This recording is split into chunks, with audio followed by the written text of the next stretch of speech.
two biggest expenses as paintball players. Well, for most of us anyway. Number one, no big surprise, it's paintballs.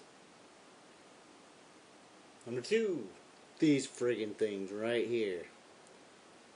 You can also see that I'm not a hand model. Okay, we all know that there are a bunch of dudes out there laughing right now, being like, I don't have to buy batteries because I shoot stuff like this, or maybe one of these. And so, I don't know, or maybe one of these things.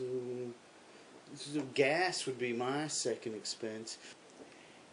Everybody already knows that people who shoot pumps are cooler, so there's no need to gloat about it. Okay. So, speaking of batteries, I don't think I'm wrong in saying that most of us use Duracell or Energizer or whatever cheap thing we find at the gas station on the way to the field. Supposedly, I have something that beats the holy crap out of all those things. So, and that's what we're going to look at today. So, 1 second. Boom in the face. It's the furious paintball PowerCell. Angry.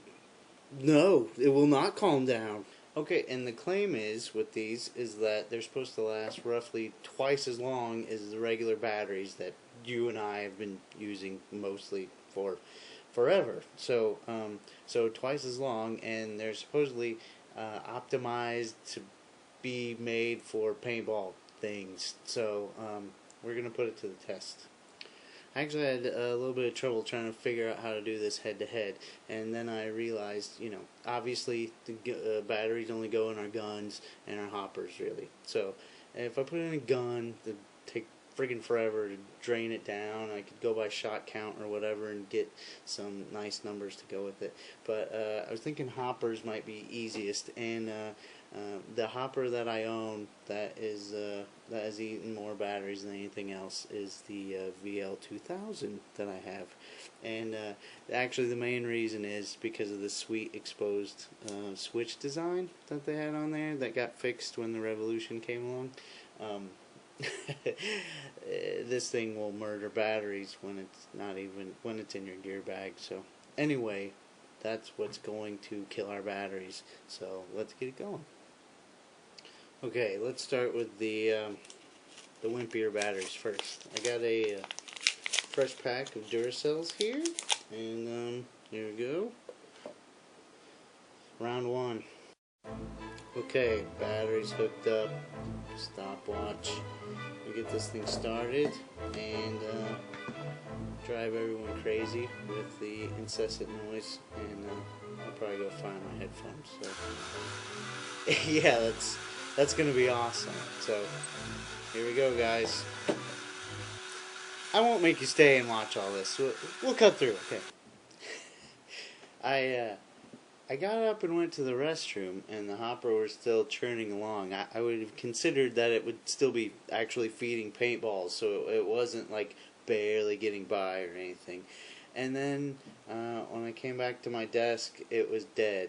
And I'm a little worried right now that I killed my hopper, which is like over 10 years old. But the official time basically is 2 hours and 53 minutes and 58 seconds. So I'm going to change the battery over and make sure that I didn't murder my oldest favorite hopper, and I'll get right back with you. Okay. Furious battery. This thing is a friggin' champ, man. So it basically took 3 hours, give or take 10 minutes or so, to kill off this Duracell. And if that Furious battery lasts double the time like it's supposed to, I'll just have to finish this up tomorrow. So in your time, in video time, it'll be the very next segment. So I'll see you in a couple seconds with different clothes on, unless I don't take a shower and just put the same clothes on. Maybe I'll sleep here. Okay, see you soon. Okay, we're back with day 2 of the test. I unhooked the battery overnight just to be safe, and so we got it hooked back up, ready to go.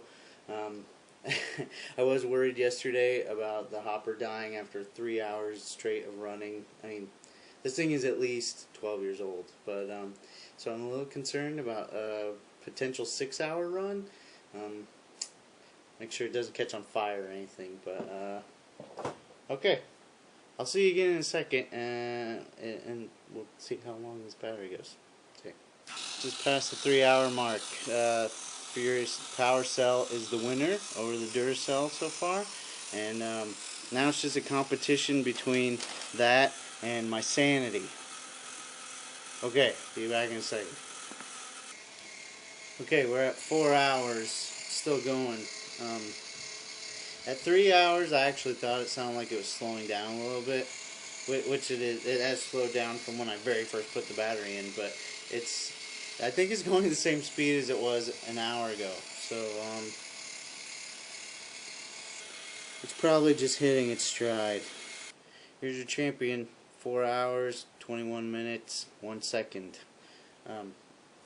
Something that I found kind of interesting, though, when the Duracell ran out of steam yesterday, whenever I'd flick the switch back on, I mean, it was toast. But on this has just been sitting here for like 30 seconds. And I know, I mean, how long is that going to get you? But, I mean, that sounds pretty okay to me. I don't know. Thought that was interesting. There's another selling point for you, Jimmy at Furious. Outside of being the Rasputin of batteries, what do we come up with here? Well, I actually did some math, which, for anyone that knows me, bear with me. What we came up with was this battery, though it didn't last twice as long as we expected.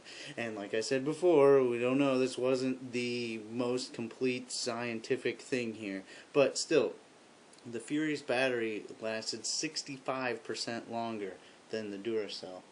And here's something that everyone can appreciate. It's 40% cheaper because the Duracell MSRP is $4.95 per battery. So this is $4.95 right here. The MSRP on the Furious is $2.99. So there you go. If you add all that together, that's a 105% value of things.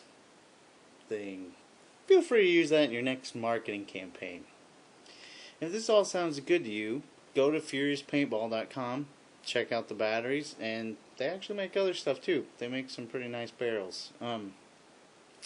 And as for me, I'll see you guys next month. I'm going to go try to get rid of the purr of the VL2000